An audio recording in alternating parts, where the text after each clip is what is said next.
Lesson number 8 class 6 history, गांव, शहर और व्यापार। ठीक है, आज हम इस चैप्टर के बारे में पढ़ेंगे।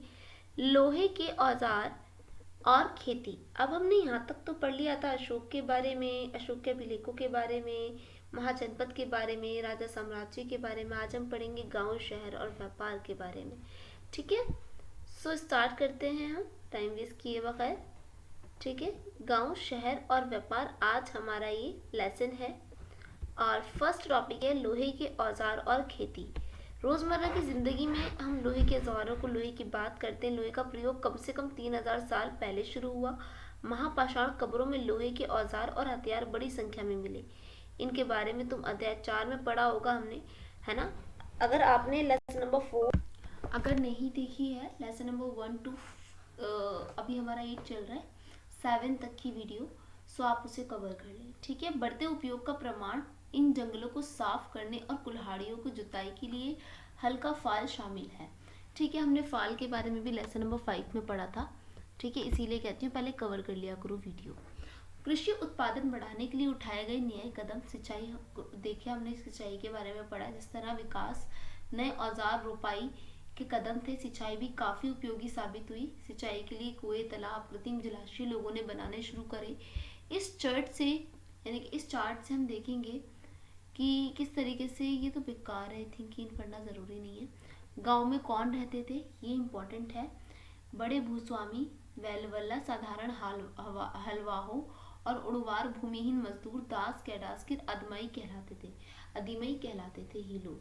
ठीक है, देश के उत्तरी हिस्से में गांव के प्रधान व्यक्ति को ग्राम भूजक कहते थे और अक्सर एक ही प्रकार के लोग इस पद पर कई पीढ़ियों तक बने रहते थे, यानी कि यह पद अनुवांशिक था। ग्राम भूजक के पद पर आमतौर पर गांव के बड़ा भूस्वामी होता था। साधारणतः इनकी जमीन पर दास मजदूर काम करते थे। इसके अतिरिक्त प्रभावशाली होने के कारण यह प्राय राजा भी कर वसूलने का काम इन्हीं को सौंप देते। ये न्यायाधीश का और कभी कभी पुलिस का काम भी करते थे। जो ग्राम भोजक होते थे वे स्वतंत्र कृषक भी होते थे, जिन्हें गृहपति भी कहते थे। ठीक है, जो गांव के सबसे अमीर लोग होते हैं ना, उन्हें हम क्या बोलते थे, ग्राम भूषक कहते थे। ठीक है, ग्राम भूजक कहा जाता था उनको, जो गांव के अमीर लोग होते थे। अतिरिक्त कुछ भी ऐसे स्त्री पुरुष थे जिनके पास अपनी जमीन नहीं होती थी। इसमें दास कर्मकार आते थे, जिन्हें दूसरी जमीन पर काम करने की जीविका चलानी पड़ती थी। अधिकांश गांवों में लोहार, कुम्हार, बढ़ई, बुनकर जैसे कुछ शिल्पकार भी होते थे। ठीक है, अब हम बात करते हैं सिक्कों की।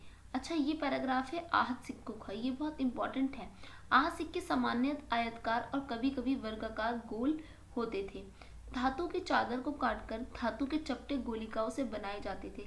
सिक्कों पर कुछ लिखा हुआ नहीं था, बल्कि इन पर कुछ चिन्ह छपे हुए थे, इसलिए इन्हें आहत सिक्के कहलाए। ये सिक्के उपमहाद्वीप में लगभग अधिकांश हिस्सों में पाए जाते हैं और ईसा की आरंभिक सदियों तक प्रचलन भी रहे हैं।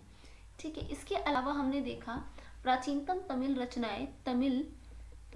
रचनाओं को संगम साहित्य कहते हैं। इनकी रचनाएं करीब 2300 साल पहले की गई थी। इन्हें संगम इसलिए कहा जाता है क्योंकि मदुरै के कवियों के सम्मेलन में इनका संकलन किया जाता था। गांव में रहने वाले के जिन तमिल नामों का उल्लेख यहाँ किया गया है वह संगम साहित्य में पाए जाते हैं। एग्जैक्टली कि यहाँ पे जो साहित्य लिखे गए हैं वो संगम साहित्य में पाए जाते हैं, इसीलिए इसको तमिल रचनाएं प्राचीनतम संगम कहा गया है। सिक्कों की बात करें तो ये भी एक हमारे लिए सोर्स ऑफ नो हिस्ट्री है। पुरातत्वविदों को इस युग में हजारों सिक्के मिले। सबसे पुराने आहत सिक्के थे जो करीब 500 साल तक चले। तो ऐसे कौन से सिक्के थे पुराने जो 500 साल तक चले? आहत सिक्के थे। इसके चित्र नीचे दिए गए हैं, जैसे कि आपने ये देखे ही है। ठीक है, आकृति पर आहत सिक्के हैं। ठीक है, कुछ लिखा तो नहीं था, वैसे विनिमय का साधन ये रहे थे। नगर अनेक गतिविधियों की बात करें, 2,500 साल पहले साल से भी ज्यादा एक महत्वपूर्ण नगर रहा। यातायात, व्यापार, 2 मुख्य रास्ते स्थित थे। रास्ता उत्तर पश्चिम से पूर्व की ओर, दूसरा उत्तर से दक्षिण की ओर जाने वाला शहर। चारों तरफ से किलेबंदी और अनेक मंदिर आसपास। किसान तथा पशुपालक शहर में रहने के लिए भोजन जुटाते। मथुरा बेहतरीन मूर्तियां बनाने का केंद्र था। वहां पर 2000 साल पहले मथुरा कुषाणों की दूसरी राजधानी बना। और अब हम आगे पढ़ेंगे तो बौद्ध विहार के बारे में। मथुरा के प्रस्तार खंडों में मूर्तियों पर अनेक अभिलेख मिले। आमतौर पर ये संक्षिप्त अभिलेख हैं जो स्त्री और पुरुषों के द्वारा मठों या मंदिरों को दिए जाने वाले दान का उल्लेख करते हैं। प्राय शहर के राजा रानी, अधिकारी, व्यापारी, शिल्पकार इस प्रकार के दान करते हैं कि उदाहरण के लिए मथुरा के अभिलेख में सुनारों, लोहारों, बुनकरों, टोकरी और बुनने वालों के भी उल्लेख मिलता है यहाँ के अभिलेखों में। ठीक है, शिल्प और शिल्पकार की बात करें तो शिल्प के नमूने, मिट्टी के पुतले, सुंदर बर्तन, चमकीले पात्र कहा जाता है, क्योंकि जो दूसरे शिल्प अवशेष यहाँ पे नहीं बचे। ग्रंथों से हमें पता चलता है कि कपड़ों का उत्पादन बहुत महत्वपूर्ण था। उत्तर में वाराणसी, दक्षिण में मदुरै और प्रसिद्ध केंद्र थे। यहाँ पर स्त्री पुरुष दोनों काम करते थे। अनेक शिल्पकार, व्यापारी अपने अपने संघ बनाने लगे थे जिन्हें श्रेणी कहते थे। बेटा ये इंपॉर्टेंट है, इसे लिख लो कि श्रेणी किसे कहा जाता था। जो शिल्पकार और व्यापारी अपने अपने संघ बना रहे थे उन्हें हम श्रेणी कहते थे। श्रेणियों का काम था प्रशिक्षण देना, लोगों को ट्रेन करना, कच्चा माल उपलब्ध कराना, तैयार का वितरण करना। जबकि व्यापारियों की श्रेणी व्यापार का संचालन करती थी और श्रेणी बैंकों के रूप में काम करती थी जहां लोग पैसा जमा रखते थे। इन धन का निवेश लाभ के लिए किया जाता था, उससे मिले लाभ का कुछ हिस्सा जमा करने के लौटा दिया जाता था और फिर मठ के आदि धार्मिक संस्थानों को दिया जाता था। यानी कि उत्तरी काल में अगर हम चमके पात्र की बात करें तो कठोर, साफ, निर्मित धातु दिखने वाले चमकदार काली सतह वाला पात्र है।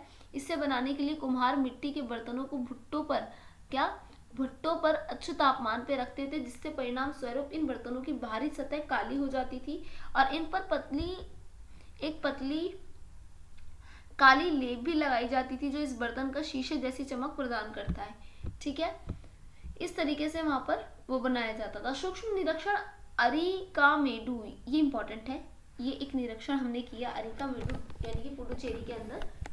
इसमें हमने लगभग 2200 से 1900 साल पहले अरिकामेडु एक पत्तन था जहां दूर दूर से आए जहाजों के सामान उतारे जाते थे। यहाँ ईंटों से बना एक ढांचा मिला हमें जो गोदाम में रहा हो, शायद भूमध्य सागरीय क्षेत्र में एम्फोरा जैसे पात्र मिले हों, है ना। और इसमें शराब या तेल जैसे तरल पदार्थ रखे जाते थे। इनमें दोनों तरफ से पकड़ने के लिए हत्थे लगे थे। यहाँ एराटाइन जैसी मोहर, काले लाल चमकदार बर्तन भी मिले। इटली के शहर में के नाम पर एराटाइन पात्र के नाम से जाना जाता है। मोहर लगे सांचे पर गीली चिकनी मिट्टी को दबाकर बनाया जाता था। तो ये अरिकामेडु था। अच्छा, मिला कहाँ से ये याद रखना है ना, कहाँ से मिला ये? भूमध्य सागरीय क्षेत्र एम्फोरा से मिला। ठीक है, अभिलेख के बर्तनों पर ब्राह्मी लिपि अभिलेख मिले और प्रारंभ तमिल में मिले। ठीक है, तमिल भी लिखी हुई थी कहीं कहीं पर। कुछ ऐसे बर्तन मिले जिनका डिजाइन रोम था किंतु वह यहीं बनाए जाते थे। यहाँ रोमन लैम्प, शीशे के बर्तन तथा रत्न भी मिले जो छोटे छोटे कुंड में मिले और संभवतः कपड़े की रंगाई के पात्र रहे होंगे वो। यहाँ पर शीशे और अर्धमूल पत्थरों से मनके बनाने का पर्याप्त साक्ष्य भी हमें मिली। तो हम बेसिकली यहाँ पे किन चीज़ों की बात कर रहे हैं? हम यहाँ पे सोर्स की तो बात कर रहे हैं, हम यहाँ पे स्रोत की बात ही तो कर रहे हैं, है ना। हमें क्या क्या मिला उन स्रोतों की बात ही तो कर रहे हैं। खूबसूरत बर्तन मिले पुरा स्थल में। दक्षिण भारत में सोना, मसाले, खास तौर पर काली मिर्च तथा कीमती पत्थरों के लिए प्रसिद्ध था दक्षिण भारत। काली मिर्च की रोमन साम्राज्य में इतनी मांग थी काले सोने के नाम से उसे बुलाया जाता था काली मिर्च को। व्यापारी तथा सामानों को समुद्री जहाज में सड़कों के रास्ते रोम पहुंचाते थे और दक्षिण भारत में अनेक रोमन सोने के सिक्के मिले जो अंदाजा लगाया जाता था उन दिनों रोमन साथ बहुत अच्छा व्यापार चल रहा था। रोमन के अंदर ये लोग काली मिर्च जो थी ना, हमारी काली मिर्च जो थी उसको सोने के भाव में लेते थे। ठीक है, काली मिर्च को, ठीक है, सोने के भाव में लेते थे। व्यापार से जुड़ी कविताएं भी यहाँ पे कुछ पाई गई। ओके, और व्यापारियों ने समुद्री रास्ते खोज निकाले। समुद्र किनारे चलते चलते अरब सागर, बंगाल की खाड़ी पार करते नाविक मानसूनी हवा का फायदा उठाकर यात्रा जल्दी पूरी कर लेते थे। अफ्रीका या अरब की पूर्व तट पर से उपमहाद्वीप से पश्चिमी तट पर पहुंचना चाहते थे। दक्षिणी पश्चिमी मानसून के साथ चलना पसंद करते थे। इन लंबी यात्राओं के लिए मजबूत जहाजों का निर्माण किया जाता था। समुद्र तट से लगे राज्य इस उपमहाद्वीप के दक्षिणी भाग में बड़ा तटीय प्रदेश है। इसमें बहुत से पहाड़, पठार, नदी मैदान हैं। नदियों की मैदानी इलाके में कावेरी मैदान सबसे उपजाऊ है। तो ये याद रखना, अगर नदियों के मैदानी इलाकों में सबसे उपजाऊ मैदान की बात करें तो वो कावेरी मैदान है। ठीक है, इसके अलावा सरदारों और राजाओं के पास धीरे धीरे काफी संपत्ति शक्ति हो गई। संगम कविता में कौन सी कविता मूवेंदार की चर्चा मिलती है? तमिल शब्द है जिसका अर्थ है मुखिया। इसमें 3 शासक परिवार मुखियाओं की चोल, चेर और पांड्य, याद रखना ये बहुत इंपॉर्टेंट है, चोल, चेर और पांड्य। ठीक है, करीब 2300 साल पहले दक्षिण भारत में काफी शक्तिशाली माने जाते थे। इन तीनों मुखियाओं को अपने 2 सत्ता केंद्र थे, इनमें एक तटीय हिस्सा और दूसरा अंदरूनी हिस्से में थे। इस तरह केंद्रों में से 2 बहुत महत्वपूर्ण थे, एक चोलों का पतन पुहार कावेरी पट्टिनम, दूसरा पांड्यों की राजधानी मुदेर। ठीक है, याद रखना चोलों का पतन कहाँ था? कावेरी पट्टिनम, पुहार था और कावेरी पट्टिनम था। ठीक है, इसके अलावा पांड्यों की राजधानी मुदेरे थी। ठीक है, मुख्य लोगों के नियमित कर बजाय उपहारों की मांग करते थे। कभी कभी सैनिक अभियान निकल पड़ते थे, आसपास के इलाकों में शुल्क वसूल कर लेते थे और कुछ धन में अपने पास रख लेते थे, बाकी निश्चितदारी सिपाहियों में कवियों के बीच में बांट देते थे और उन्हें कीमती जवाहरात, सोने, हाथी रस, सुंदर कपड़े दिया करते थे। इसके लगभग 200 वर्ष बाद पश्चिम भारत में सातवाहन नामक राजवंश का प्रभाव बढ़ गया। सातवाहनों का प्रमुख राजा गौतमी पुत्र की सतकर्णी था और उनके बारे में हमें उसकी माँ गौतमी बालश्री द्वारा दान किए गए अभिलेख से पता चलता है। और वह अन्य सातवाहन शासक दक्षिण पात में स्वामी कहे जाते थे। दक्षिण पात का शाब्दिक अर्थ है दक्षिण की ओर जाने वाला रास्ता, और पूरी दक्षिणी क्षेत्र में के लिए ये भी नाम प्रचलित था कि श्री सतकर्णी ने पूर्वी, पश्चिमी तथा दक्षिण तटों पर अपनी सेनाएं भेजी थी। ठीक है, ये भी याद रखना है। आगे क्वेश्चन, तमिल में सबसे बड़े भूस्वामी को डैश कहते हैं और भोजों को जमीन पर डैश द्वारा खाई जाती थी। तमिल हलवाहे को डैश कहते हैं। अधिकांश गृहपति डैश भूस्वामी होते हैं। ग्राम, आपने ये क्वेश्चन करना है, ग्राम भोजकों के काम बताओ, वह शक्तिशाली क्यों होते हैं? गांव में शहरों दोनों में रहने वाले शिल्पकारों की सूची बनाओ। व्यापार तथा व्यापारिक रास्तों के बारे में जानने के लिए इतिहास कौन कौन से तथ्यों का या कौन कौन से साक्ष्यों का उपयोग करते थे? आहत सिक्के कौन से होते थे? हाथी के दांत के, टिन के, सोने के, चांदी के। मथुरा महत्वपूर्ण था गांव पत्तन के लिए या फिर धार्मिक केंद्र के लिए, जंगल क्षेत्र के लिए। श्रेणी किस में आते थे? कृषक आते थे, पशुपालक आते थे, शिल्पकार आते थे या फिर संघ होता था। ये सारे क्वेश्चन आपने सॉल्व करने हैं और इस चैप्टर को भी अच्छे से आप कवर करना। नेक्स्ट चैप्टर में मिलते हैं। टेक केयर, अल्लाह हाफिज।